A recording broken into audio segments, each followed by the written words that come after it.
All right, before we get out of here, we're going to try to instill some holiday spirit here in the NFL on Fox podcast. Christmas is right around the corner. We got the games to get to on Christmas Eve and Christmas Day. So, in the spirit of the holiday, we're going to do something we're calling the naughty and nice list. I don't know if I can make your Christmas wish list come true, but I can tell you mine. I can tell you who I think is getting some presents and some coal in their stocking this Christmas. If you're watching, I hope you see my festive hat. But yeah, got a lot of stuff to recap. A lot of people that have been good and bad in the NFL this season. We're going to get right into it.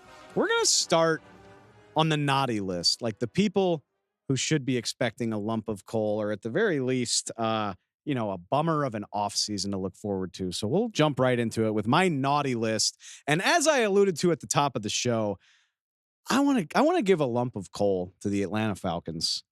Not just for losing to Carolina, although that is maybe the most embarrassing loss of the 2023 season, losing 9-7 in the rain to your divisional rival, but to squander such a promising season on such an obvious thing, which is the quarterback position. You know, maybe you've heard of it, the most important position in the game of football.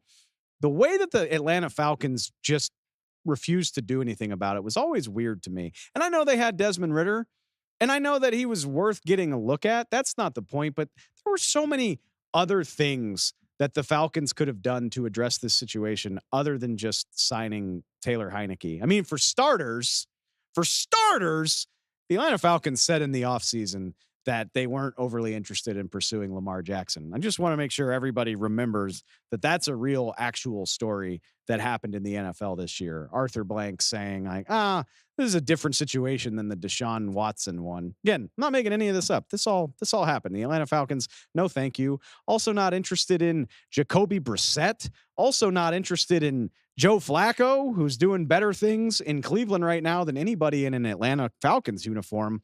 This team is a quarterback away from being pretty damn good. And the Atlanta Falcons game plan for the season was, I hope this works. And it's sure as hell looking like they're going to be at home because of it. Just naughty, nasty roster management by the Atlanta Falcons, by Arthur Smith and that organization. Continuing that trend, I wonder if Joe Barry, the Green Bay Packers defensive coordinator, is feeling naughty this year after his defense allowed 800 yards and more to the Giants and the Buccaneers the last 2 weeks. Packers go from one of the hottest teams in the league to not mathematically out of the playoffs, but not looking great, guys. Not looking great up there in Green Bay. And their defense is clearly the main culprit in all of it. Matt LaFleur opting not to make a move. And that's completely fine right now with 3 weeks left in the season. But I can hear the clamoring in Green Bay. I can hear the dissatisfaction with that defense.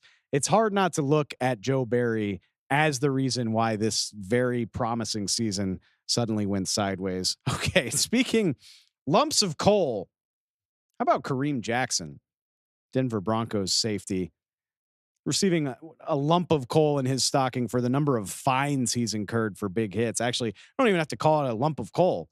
We'll call it a much lighter wallet than he began the season with. Kareem Jackson has been fined roughly $90,000 for hits during games this season. And then, of course, he was suspended 4 games because of it. Doing some basic math on his contract, it adds up to roughly $560,000 in pay. Yeah, I'd say that qualifies as naughty. Like I said, I don't even need to know if you need to have coal delivered to you when you've been hit for that much in fines, lost that much money because of the NFL telling you to clean up your play. I know he said he's been singled out. He says it's not fair. That doesn't change the drastic reduction in his pocketbook this season. All right, how about this one? It's been quite a season for Cowboys cornerback Daron Bland. It's the season of giving. Clearly, it's been the season of taking for Daron Bland. That's pretty naughty when you think about it, Daron. He leads the league in interceptions with 8 of them. He's taken 5 of them back to the house for touchdowns. That was an NFL record.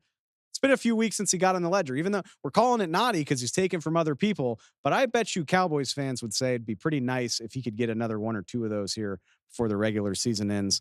I alluded to this one too. Let's wrap up the naughty list with Aaron Rodgers. attention seeking is naughty behavior. Like that's going to land you on the naughty list. And I feel culpable in it because when a guy of Aaron Rodgers' status in the NFL is talking about coming back in the same season that he tore his Achilles, it feels like you have to give oxygen to it. It feels like it's something worth talking about. But as Aaron Rodgers confirmed himself this week, it was never realistic to think this was going to happen. And though he might say that if the Jets were mathematically eligible for the playoffs, he might have pushed to play, that doesn't sound realistic either. Not for a guy who's on the doorstep of 40. This whole thing was just a circus, basically. And it honestly distracted from the fact that this was a pretty damn good Jets team that could have had a much better season if it had done anything to address the injury to Aaron Rodgers.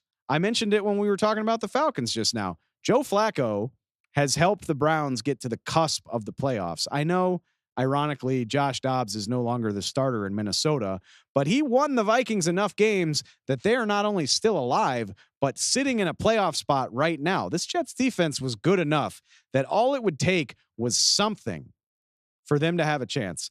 And I don't know if Aaron Rodgers' posturing is why the Jets decided not to do anything. Maybe that's just a different type of malfeasance all its own. But this whole storyline distracted, in my opinion, from the very basic idea that the Jets were one small move away from being a much more competitive team. And now, just as everybody thought, Aaron Rodgers isn't going to play this year, and the Jets aren't going to play in the playoffs for the 13th year in a row. Dumb story, dumb time. I blame myself for being part of making it a story, but hey, that's where we are